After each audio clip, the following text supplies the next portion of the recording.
सभी भाई बहनों को प्रणाम। गायत्री महामंत्र। ओम भूर्भुवः स्वः तत्सवितुर्वरेण्यं भर्गो देवस्य धीमहि धियो यो नः प्रचोदयात्। ओम गुरु ब्रह्मा गुरु विष्णु गुरुरेव महेश्वर गुरुरेव साक्षात् परब्रह्म तस्मै श्री गुरुवे नमः।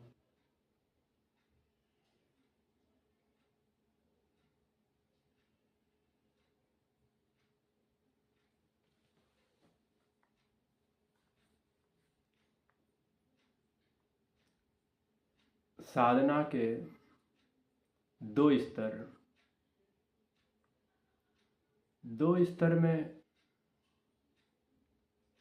गायत्री उपासना और सावित्री साधना।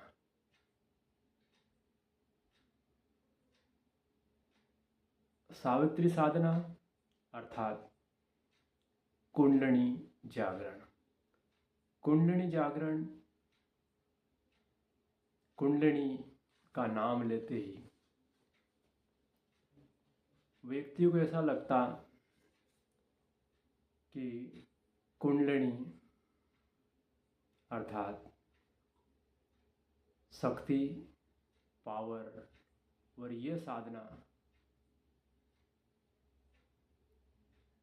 संत महात्माओं के लिए, साधारण लोगों के लिए नहीं।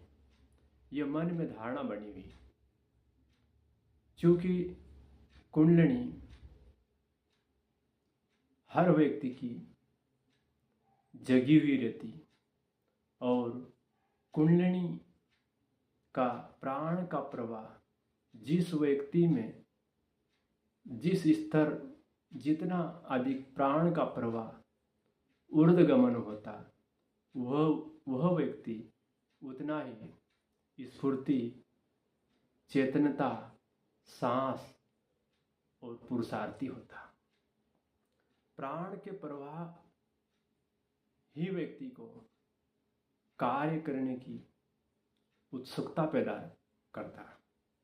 उत्सुकता ही ईश्वर की प्रेरणा है, ईश्वर का अनुदान, आशीर्वाद है। यदि व्यक्ति में निराशा और हताशा होगी तो यह समझ लो कि ईश्वर की कृपा दृष्टि उन पे नहीं है। हताश और निराश व्यक्ति में देवी शक्तियों का अभाव रहता, और जो व्यक्ति उत्साही और साहसी रहता उनमें गुरु और देवताओं का अनुदान, आशीर्वाद कह सकते हैं। कुंडली जागरण की साधना दो पक्ष से पूर्ण होती, एक ऊर्ध्वगमन और दूसरी अधोगमन, वाम मार्गी और दक्षिणी मार्गी। मैं आज दक्षिणी मार्गी साधना के बारे में कुछ प्रकाश डालूंगा। पंचकोश साधना का माध्यम वैदिक पद्धति के ही द्वारा किया जाता है, और वैदिक पद्धति से किया गया योग साधना हानि रहित होता है, उसमें हानि होने की संभावना कमी रहती है। कुंडली जागरण ये हठ योग का के द्वारा ही संभव होता है, किंतु हर क्षेत्र में कार्य करने के लिए हठ योग की जरूरत पड़ती है, और हठ योग किए बिना किसी भी क्षेत्र में सफलता संभव नहीं, और हठ योग के माध्यम से ही साधना की जाती है, और हठ योग ही व्यक्ति किसी कार्य में सफलता प्राप्त करता। आज मैं कुंडलिनी जागरण का दक्षिणी मार्गी का प्रभाव बताने का प्रयास करूंगा कि व्यक्ति कुंडलिनी जागरण के प्रभाव को कैसे विकसित करे। ये पंचकोश के माध्यम से ये हठ योग की साधना में पूर्णता मिलती और पंचकोश की माध्यम से जो साधना की जाती वह किसी प्रकार का नुकसान नहीं होता और जितनी व्यक्ति साधना करेगा उतना लाभ इसमें मिलना प्रारंभ हो जाता। योग साधना के 2 स्तर में गायत्री उपासना और सावित्री साधना। सावित्री साधना अर्थात कुंडलिनी जागरण, ये 2 पक्ष में महान कार्य करने के लिए प्राण के प्रवाह को ऊर्ध्वगमन भी करना पड़ता और ऊर्ध्वगमन की हुई प्राण प्रवाह ही व्यक्ति को महान बनाता। वह आत्मिक प्रगति करता। लोक प्रयोजन का कार्य तो व्यक्ति करता करता साथ साथ में आत्मिक प्रगति भी करने लगता है। उनके दोनों मकसद पूर्ण होते हैं। निरोगता तो व्यक्ति स्वाभाविक है कि जो साधना कर रहा वो निरोगी तो रहेगा, साथ साथ में उत्साही और साहसी बनने लगता है। वैसे पंचकोशी साधना एक उच्च स्तरीय कक्षा कह सकते हैं और उच्च स्तरीय कक्षा में तत्व दृष्टि, श्रद्धा और भावना का समावेश होना आवश्यक है और श्रद्धा, तत्व दृष्टि और भावना का समावेश होने बिना उच्च स्तरीय साधना की सफलता संभव नहीं है। साधारण स्तर की साधना व्यक्ति कर्मकांड, माला जप, अनुष्ठान, पुरस्चरण आदि तो करता रहता, किंतु वह जो साधारण स्तर की साधना में भी व्यक्ति अपने जो गुण कर्म स्वभाव और चरित्र चिंतन व्यवहार के ऊपर ध्यान नहीं देता और लोभ, काम, क्रोध, अहंकार बने हुए रहते और साधारण स्तर की साधना में व्यक्ति ज़्यादातर लौकिक प्रयोजन के लिए साधना करता रहता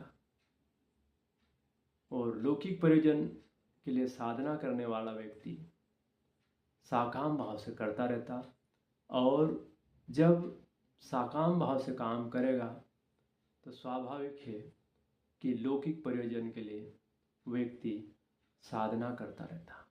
लौकिक प्रयोजन में सफलता मिल गई तो ठीक है, असफल हुआ तो व्यक्ति के अंदर निराशा और हताशा उत्पन्न होने लगती और उसका प्रयोजन सिद्ध नहीं हुआ तो वह व्यक्ति वो साधना छोड़ देता। कारण यह बना कि व्यक्ति लौकिक प्रयोजन के लिए माला जप, कर्मकांड एवं अनुष्ठान कर रहा था। यदि व्यक्ति आत्मिक प्रगति के लिए करता, तो व्यक्ति साधना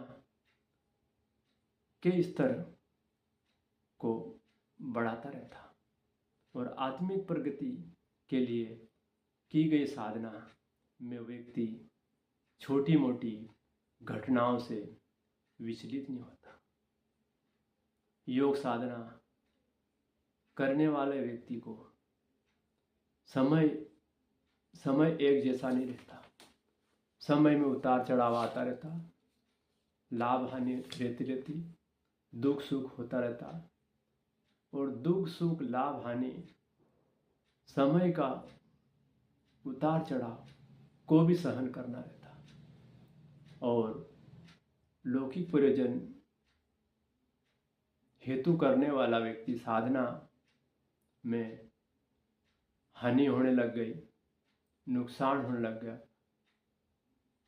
अनुचित होने लग गया, तो व्यक्ति श्रद्धा और विश्वास उसका डगमगाने लगता और व्यक्ति साधना छोड़ देता।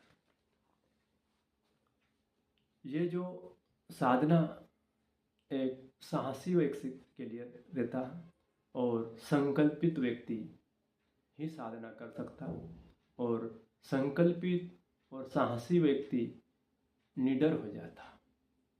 वह किसी भी परिस्थिति में विचलित नहीं होता। हानि होने पर भी व्यक्ति साधना के स्तर को बढ़ाता रहता। हानि होने पे व्यक्ति विचलित नहीं होता, घबराएगा नहीं। कारण यह बनता कि व्यक्ति साधना कर रहा। साधना करने वाला का व्यक्ति का स्तर दिन पे दिन बढ़ने लगता है। साधक वो कहलाता जो साधना करता, और साधना करने वाला व्यक्ति का स्तर दिन पे दिन बढ़ना चाहिए। और यदि साधक साधना नहीं कर रहे तो उस साधक का स्तर दिन पे दिन घटता जाएगा और वह उनके विचारों में परिवर्तन आने लगा। वह व्यक्ति का निष्कृष्ट सोच, नेगेटिव सोच में व्यक्ति अपनी विचारों को खोए रखता, जबकि साधक उच्च विचारणा में डूबा रहता, उन ख्यालात में व्यक्ति खोया रहता। पंचकोशी साधना एक ये कह सकते हो कि हठ योग तो साधना है ही, किंतु ये एक राजयोग भी साधना है। इसको राजयोग में सम्मिलित करें तो कोई हानि भी नहीं कह सकते और लाभ भी। लाभ इसलिए नहीं कह सकते कि व्यक्ति साधना करने वाले व्यक्ति को प्रारंभिक स्टेज में नुकसान भी होता रहता। समय ज़्यादातर योग साधना करने वाला का समय इसी में लगा रहता, आर्थिक नुकसान भी होने लगता है। तो भौतिक सुविधा भी उनसे छीनने लगती है, व्यक्ति घबराने लगता है। योग साधना करने वाले व्यक्ति को आर्थिक हानि, समय का अभाव होने लगता, तो व्यक्ति धीरे धीरे योग साधना को छोड़ने लगता है। योग साधना में समय लगता, श्रम लगता, तभी व्यक्ति साधक बन पाता।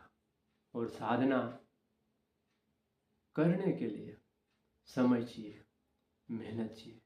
और पंचकोश की साधना में एक एक कोश की साधना का स्तर बढ़ाना पड़ेगा। और सर्वप्रथम हमें अन्नमय कोश की ही साधना से हमारी पंचकोश साधना प्रारंभ होती। और अन्नमय कोश आसन, उपास, तत्व शुद्धि और तपस्या यह प्रारंभिक स्टेज है। और यदि हम ये चारों आसन नहीं कर रहे, उपास नहीं कर रहे, तत्व शुद्धि और तपस्या यदि हमारे द्वारा इनकी साधना नहीं कर रहे, तो आगे के स्तर हमारा, आगे की कक्षा में हम प्रवेश नहीं कर पाए।